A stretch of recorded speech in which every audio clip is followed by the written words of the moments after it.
Bypass রাস্তা দিয়ে সহজে গন্তব্যে যাওয়া যায় জানি, কিন্তু আল্লাহর কোরআন ও নবী রাসূলের হাদিসের বাইরে বাইপাস রাস্তা দিয়ে কিভাবে জান্নাতে যাওয়া যায় ২৬ সালের নির্বাচনে সেই টিকিট বিক্রি করতে আমরা দেখেছি।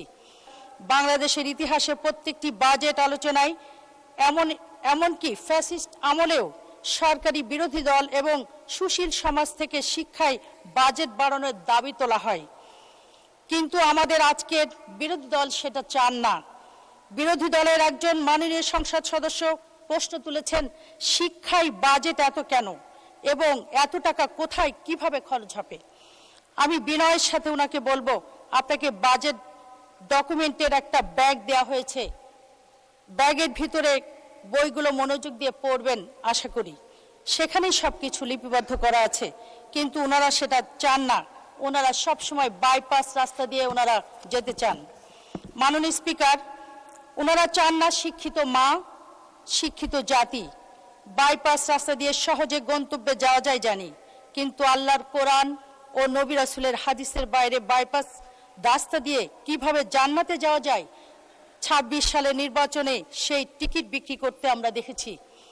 এই জাতি যদি শিক্ষিত হয় তাহলে এই টিকিট বিক্রি যেমন বন্ধ হয়ে যাবে, তেমনি জুলাই চেতনাকে বিক্রি করে ৭১কে ভোলানোর যে প্রচেষ্টা সেটি বাধাগ্রস্ত হবে। এজন্যই ওনারা শিক্ষিত খাতে এত বরাদ্দ চান না। আল্লাহ পৃথিবীতে এত নিয়ামত দিয়েছেন, আল্লাহ মানুষকে সন্তুষ্ট করতে পারেননি, আর আপনাদের আমরা কিভাবে সন্তুষ্ট করব। মাননীয় স্পিকার, বর্তমান সরকার সম্ভাবনাময় তরুণ জনগোষ্ঠীকে দেশের সবচেয়ে বড় সম্পদ ও উন্নয়নের তালিকা শক্তি হিসেবে বিবেচনা করছে। মেধাবী ও সৃজনশীল তরুণরা আগামীতে যুক্তরাষ্ট্রের সিলিকন ভ্যালি, চীনের সেনজান, সিঙ্গাপুর কিংবা দুবাইয়ের মতো বাংলাদেশও বিশ্বমানের টেক হাব প্রতিষ্ঠা করতে সক্ষম হবে ইনশাআল্লাহ। তাই শিক্ষা খাতে সর্বোচ্চ বরাদ্দ প্রদানের জন্য আমি মাননীয় প্রধানমন্ত্রী ও অর্থমন্ত্রীকে আন্তরিক ধন্যবাদ জানাই।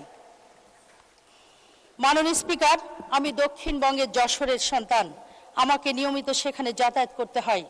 ঢাকা থেকে পদ্মা সেতু পর্যন্ত সময় লাগে ৩০ মিনিট, আর ভাঙ্গা থেকে যশোর যেতে সময় লাগে ২.৫ থেকে ৩ ঘন্টা। বর্তমান ভাঙ্গা যশোর বেনাপোল সড়কটি মাত্র ১৮ থেকে ২৪ ফিট চওড়া এবং আঁকাবাঁকা বটে। পদ্মা সেতু থেকে যশোর হয়ে বেনাপোল পর্যন্ত মহাসড়কটি ৬ লেনে উন্নীত করা আঞ্চলিক ও জাতীয় অর্থনীতির জন্য অত্যন্ত জরুরি। মাননীয় স্পিকার, এই মহাসড়কটি দক্ষিণ পশ্চিমাঞ্চলের বেশ কয়েকটি জেলা। ধন্যবাদ মাননীয় সদস্য।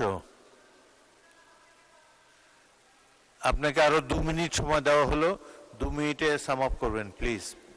নড়াইল, যশোর, খুলনা, সাতক্ষীরা, মাগুরা অর্থনীতির মাইল লাইফ লাইন, আধুনিক ও উন্নত যোগাযোগ ব্যবস্থা এই অঞ্চলে নতুন শিল্প কারখানা, গোদাম, হিমাগার ও ব্যবসা প্রতিষ্ঠান গড়ে তুলবে, বিনিয়োগকারীদের উৎসাহিত করবে। তাছাড়া আমি জানি বাংলাদেশ ভারতের আমদানি রপ্তানির প্রায় ৯০% বেনাপোল স্থল বন্দরের মাধ্যমে হয়ে থাকে। ভাঙ্গা বেনাপোল ১২৯ কিলোমিটার এই মহাসড়ককে পদ্মা এক্সপ্রেসওয়ের আদলে উন্নত করা না হলে পদ্মা সেতুর সম্পূর্ণ অর্থনৈতিক সুফল দক্ষিণবঙ্গের মানুষ পাবে না।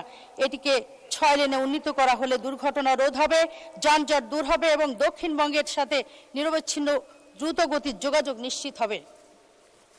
মাননীয় স্পিকার, যশোর জেলার ফুল এবং তুলা উৎপাদনের জন্য বিখ্যাত। ফুল নিয়ে সেদিন কথা বলেছি, আজকে তুলা নিয়ে কিছু কথা বলতে চাই। মাননীয় স্পিকার, বাংলাদেশের সবচেয়ে বড় রপ্তানিমুখী খাত তৈরি পোশাকের মূল ভিত্তি হলো তুলা। দেশের শত শত স্পিনিং মিলের কাঁচামালের জন্য সরাসরি এর উপর নির্ভরশীল। প্রাচীন মসৃণ ঐতিহ্যের পর আধুনিক যুগে বাণিজ্যিকভাবে তুলা চাষ শুরু হয় স্বাধীনতার পর ১৯৭২ সালে তুলা উন্নয়ন বোর্ড গঠনের মাধ্যমে। ১৯৭৬-৭৭ সালে আমেরিকা থেকে ডেল্টা পাইন জাতের বীজ আমদানির মাধ্যমে যশোরে ব্যাপকভাবে তুলার চাষ শুরু হয়। যশোরের উঁচু ভূমি ও অনুকূল আবহাওয়া থেকে সেচ সংকটের কারণে ধান বা অন্য কোনো ফসল ভালো হতো না, সেখানে তুলা চাষ কৃষকদের ভাগ্য বদলে দিয়েছে। বর্তমানে যশোর সদর, চৌগাছা ও ঝিকরগাছা উপজেলায় ব্যাপকভাবে হাইব্রিড ও উপসি জাতের তুলার চাষ হচ্ছে। সেখানে ১৩,০০০-এরও বেশি কৃষক তুলা চাষে জড়িত এবং প্রায় ৩,৫০০ হেক্টর জমিতে তুলা চাষ হয়।